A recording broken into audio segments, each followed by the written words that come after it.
pendengar, selamat datang di podcast Kata Kita. Alhamdulillah hari ini kita akan ngebahas tentang membangun generasi berakhlak mulia bersama saya Nurzana. Bareng kita hari ini ada dua narasumber kece-kece nih. Mau tahu nggak? Yang pertama ada Dinda Saada. Hai. Yang kedua ada Hanani Sohilawira. Hai. Gimana nih kabar kalian hari ini? Alhamdulillah baik. Nah langsung aja ya. Zaman sekarang anak muda itu hidup di zaman yang serba cepat dan serba canggih banget ya. Iya sih. Mereka itu dibombardir sama informasi dan teknologi dari segala arah. Di tengah itu mereka juga digoda untuk ngelakuin hal yang nggak benar. Nah makanya penting banget buat kita mikirin gimana caranya buat ngebentuk generasi muda yang berakhlak mulia. Menurut Dinda, apa sih yang dimaksud dengan generasi berakhlak mulia? Menurut saya generasi yang berakhlak mulia itu adalah generasi yang baik, generasi yang peduli terhadap lingkungan sekitarnya, karena mereka mempunyai akhlak yang baik dalam diri mereka. Dan bagaimana cara kita membangunnya? Cara membangunnya itu menurut saya nggak gampang sih, tapi kita bisa membangunnya dari diri kita sendiri, menanamkan nilai-nilai moral yang baik dan ngasih tahu nih ke remaja sekarang bahwa nilai-nilai moral atau akhlak yang mulia itu baik dan bisa diaplikasikan dalam kehidupan sehari-hari ya, dan bisa juga didukung dengan lingkungan sekolah, lingkungan keluarga, dan lingkungan sekitar rumahnya. Nah, untuk membangun generasi yang berakhlak mulia, penting untuk memulainya dari diri sendiri dengan menjadi contoh yang baik untuk mereka dan juga mengajarkan nilai-nilai akhlak mulia kepada anak muda dari sejak dini di berbagai lingkungan. Kalau menurut Hani, faktor apa yang paling berpengaruh dalam membentuk akhlak mulia pada remaja? Faktor paling berpengaruh itu menurut saya adalah untuk memberikan orang tua dan pendidik. Anak muda gampang banget meniru apa yang mereka lihat dan dengar. Jadi penting banget buat orang tua dan pendidik untuk mengasih contoh yang baik dan mengajarin anak-anak tentang nilai-nilai akhlak mulia sejati. Jadi, faktor yang paling berpengaruh itu adalah contoh yang diberikan oleh orang tua dan pendidik. Di mana anak muda itu cenderung meniru apa yang dia lihat dan apa yang dia dengar.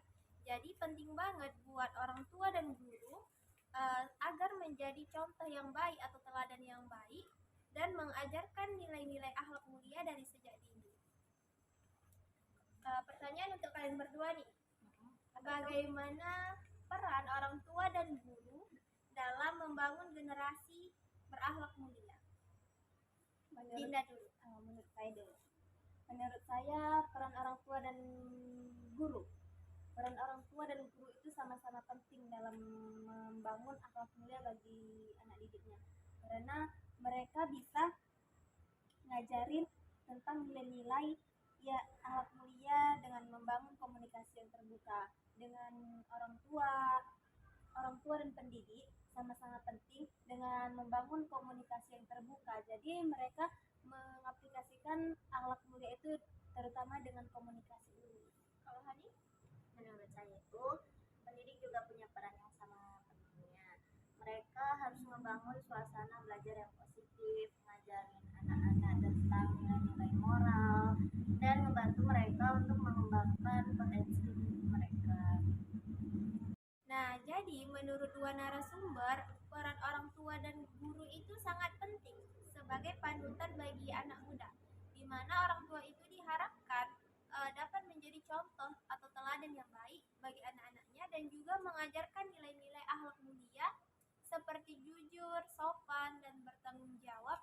Dan juga orang tua ini membangun komunikasi yang terbuka terhadap anaknya. Sedangkan seorang guru, dia harus menciptakan lingkungan belajar yang nyaman dan juga mengajarkan nilai-nilai moral, serta guru itu harus membangun potensi yang dimiliki oleh setiap anak. Masuk ke pertanyaan selanjutnya. Strategi apa yang paling efektif untuk mengembangkan kesadaran moral dan spiritual terhadap akhlak remaja?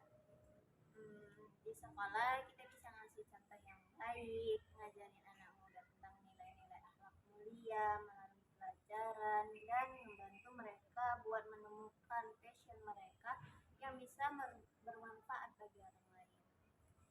Nah, pertanyaan terakhir untuk Dinda.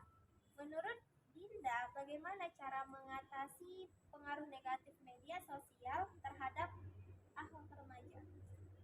Pengaruh negatif menurut saya, kita harus ngasih mereka literasi digital yang baik. Ajarkan mereka menginput atau mengambil informasi-informasi yang benar dan teliti sebelum menyebarkannya. Terus kita harus membangun komunitas atau komunikasi yang positif dengan mendukung anak muda dengan berbuat baik. Kita juga harus ngajarin mereka berbuat bijak dalam menggunakan media sosial dan mencari inspirasi konten-konten yang positif.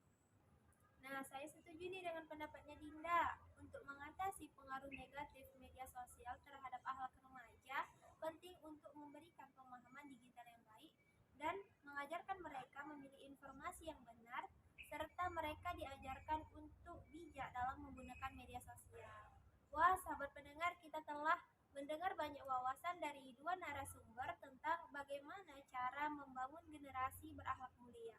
Dengan memberikan contoh yang baik, mengajarkan nilai-nilai akhlak mulia, dan juga membangun komunikasi yang terbuka, kita semua bisa berkontribusi dalam menciptakan generasi yang lebih baik. Dan jangan lupa juga untuk memberikan literasi digital yang baik agar remaja bisa bijak dalam menggunakan media sosial dan terhindar dari pengaruh negatif media sosial tersebut. Mari kita terus mendukung satu sama lain dalam upaya membangun akhlak mulia di diri kita dan di sekitar kita. Terima kasih kepada dua narasumber yang telah memberikan inspirasi dan terima kasih juga kepada kalian semua yang telah mendengarkan podcast ini. Sampai jumpa di episode selanjutnya. Bye bye. Assalamualaikum warahmatullahi wabarakatuh.